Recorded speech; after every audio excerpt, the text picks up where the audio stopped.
Salut à tous. Bon, désolé pour cette pause de quelques semaines, voire peut-être 2 mois.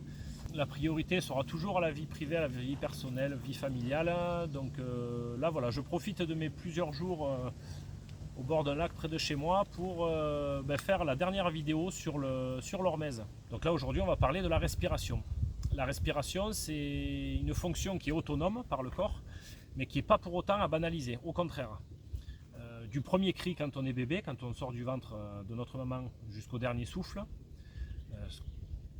on peut assez peu vivre plus de quelques minutes sans oxygène. À la différence de l'alimentation, on peut vivre plusieurs jours, même sans boire, etc. Donc on peut dire que la respiration, c'est l'aliment biologique numéro 1 pour l'organisme. Donc il faut savoir que malgré ça, 90% des personnes, du moins dans le milieu occidental, n'a pas une respiration fonctionnelle. Une respiration fonctionnelle, c'est une respiration qui ne correspond pas aux besoins de l'organisme. Donc pour comprendre pourquoi il est important que tout le monde s'intéresse à la respiration, il faut se pencher rapidement sur les besoins de la cellule. De quoi a besoin la cellule? La cellule, elle a besoin de nutriments, elle a besoin d'oxygène et elle a besoin d'évacuer ses déchets métaboliques. Si l'un de ces 3 critères n'est pas correctement rempli, en quelque sorte, il va y avoir très vite des problèmes de fragilité au niveau de la cellule va mourir, etc. C'est comme un moteur de voiture qui a besoin de carburant, donc de nutriments, qui a besoin d'oxygène par la boîte à air et qui a besoin d'évacuer ses déchets par l'échappement. Si vous mettez de l'essence à la place du diesel, si vous mettez un chiffon dans votre entrée d'air ou si vous mettez un chiffon dans votre échappement, le moteur va très vite avoir un problème. Donc l'organisme, si on ne lui laisse pas le temps de régénérer ses cellules ou qu'on ne lui donne pas tout ce qu'il faut pour pouvoir bien exercer ces fonctions-là, les cellules vont se fragiliser, vont mourir et le corps va les stocker, va les mettre en quarantaine en quelque sorte dans l'organisme sous forme de tumeur. Donc la cellule, c'est très important. Elle est à la base de tout, elle est à la base de la construction des organes, elle constitue les organes. Les organes eux-mêmes constituent les système hormonal, système digestif, système immunitaire, système nerveux, etc.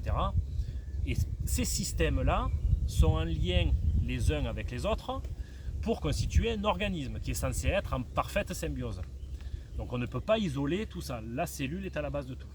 Donc pour améliorer ses capacités d'oxygénation du corps, il existe dans l'hormèse du moins, donc une respiration hormétique, ça va être une respiration qui va créer une adaptation positive dans l'organisme. Il y en a une qui ressort, qui est la plus connue, c'est la respiration Wim Hof. Elle a énormément de bienfaits. C'est une respiration hormétique qui va permettre d'augmenter le potentiel respiratoire et le potentiel d'utilisation de l'oxygène par le corps. Donc les bienfaits, ça va permettre une meilleure gestion du stress, grâce à l'activation du système nerveux parasympathique qui va calmer le cortisol. Ça va augmenter le métabolisme, ça va renforcer le système immunitaire et la capacité pulmonaire et respiratoire, ça va augmenter fortement la capacité de détox et d'élimination des toxines via l'émonctoire au poumon qui, dans les phases qu'on verra après, dans les phases d'hyperventilation, va pouvoir faire circuler beaucoup plus d'oxygène, jusqu'à 5 fois plus d'oxygène qu'en respiration classique. Donc forcément, à chaque expiration, le corps ne rejette pas que du CO2, il rejette du CO2 et des toxines. Donc on va multiplier par 5 l'effet détox. Elle va être extrêmement apaisante à la suite ou avant un événement stressant ou traumatisant, un concours, un examen, un entretien d'embauche, un enterrement, voilà, tout ce genre d'événements.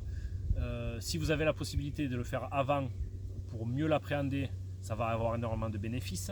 Et si vous pouvez aussi le faire après pour apaiser le stress qui a été vécu pendant cette expérience. Donc ça va améliorer aussi l'endurance et la récupération, ça va augmenter la clarté mentale et la concentration, ça réduit l'inflammation générale et ça vide l'air résiduel dans les poumons.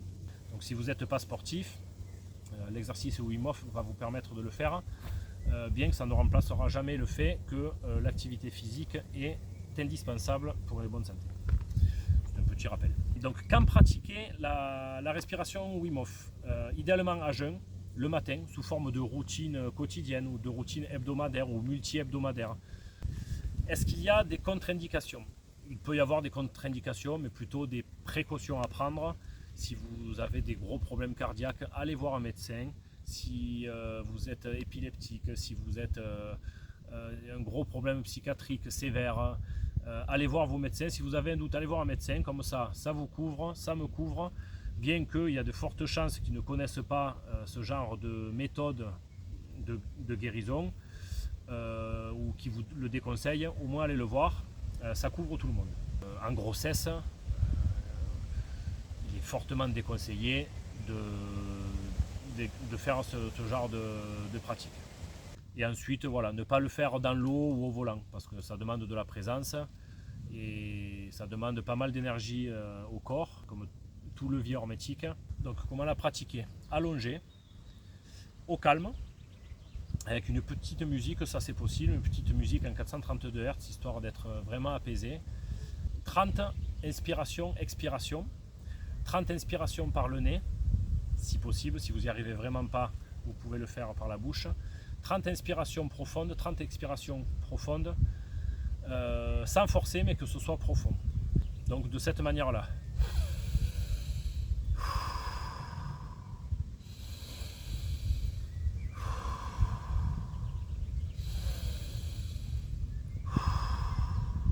Voilà, là on va être sur 3. Vous le faites 30 fois. À la 30e expiration, vous bloquez. Vous bloquez jusqu'à ce que vous sentiez une grosse envie de respirer. Vous essayez un petit peu de vous challenger. Il ne faut pas aller à l'extrême, mais vous essayez de vous challenger. Vous allez sentir un réel besoin de respirer, ça va monter du ventre. Au moment où vous avez la boule qui arrive, vous prenez une grande inspiration. Vous bloquez 15 secondes, poumon plein, et vous lâchez lentement. Et vous repartez pour 30 inspi, expi. Et ça, vous le faites 3 fois. Quand vous avez fait 3 fois ce cycle-là, donc 30 inspi, expi. Poumon vide, on bloque. On tient le plus longtemps possible, sans forcer de trop. On prend une grande inspi, on bloque 15 secondes, on souffle. Ça, on le fait 3 fois. Idéalement, le fait de se faire accompagner, ça va vous permettre d'être chronométré dans la phase d'hypoxie, c'est-à-dire dans la phase d'apnée poumon vide. Il va vous chronométrer dans le premier cycle, il va vous chronométrer dans le deuxième cycle, il va vous chronométrer dans le troisième cycle, et ça va vous permettre de voir, même si vous n'êtes pas entraîné, qu'à la fin du troisième cycle, il y a de fortes chances que vous teniez plus longtemps en apnée air expiré que air inspiré. Et c'est toute là la magie de cette respiration et du corps humain qui va s'adapter au manque d'oxygène. Donc voilà pour le protocole Wim Hof. Une fois que vous avez fini vos 3 cycles, ne sortez pas de suite, n'ouvrez pas, ne continuez pas vos choses du quotidien. Prenez un temps d'intégration nécessaire. Si l'exercice dure entre 10-15 minutes environ, prenez 5 bonnes minutes pour vous relaxer, revenir à une respiration calme, les yeux fermés, continuez avec votre musique si vous voulez. Et après, au bout de 5-10 minutes, vous ouvrez les yeux calmement, vous vous étirez et vous sortez lentement. Il va y avoir une grosse sensation de bien-être, d'apaisement, qui est absolument pas négligée, parce que dans cette phase d'intégration de 5-10 minutes à la suite de l'exercice, qui est hermétique, il faut cette phase d'intégration pour calmer l'organisme dans ce qui vient de vivre. Donc un gros moment d'adaptation. Pour conclure sur la respiration, donc on a parlé ici d'un seul exemple de respiration. Il en existe des dizaines et des dizaines d'exercices de respiration. Celui-ci est hermétique. C'est celui qui nous intéresse dans notre série. Voilà, donc dans le monde de la respiration, il est quasiment infini, c'est passionnant, c'est assez complexe.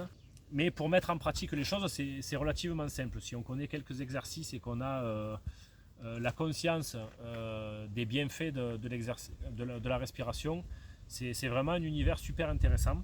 Et pour mettre un pied à l'étrier, je vous conseille ce livre-là, qui est sorti aux éditions Exuvie, Jeûne et Respiration, donc, qui a été coécrit par Fabien Moine et Léo Pelagiotti.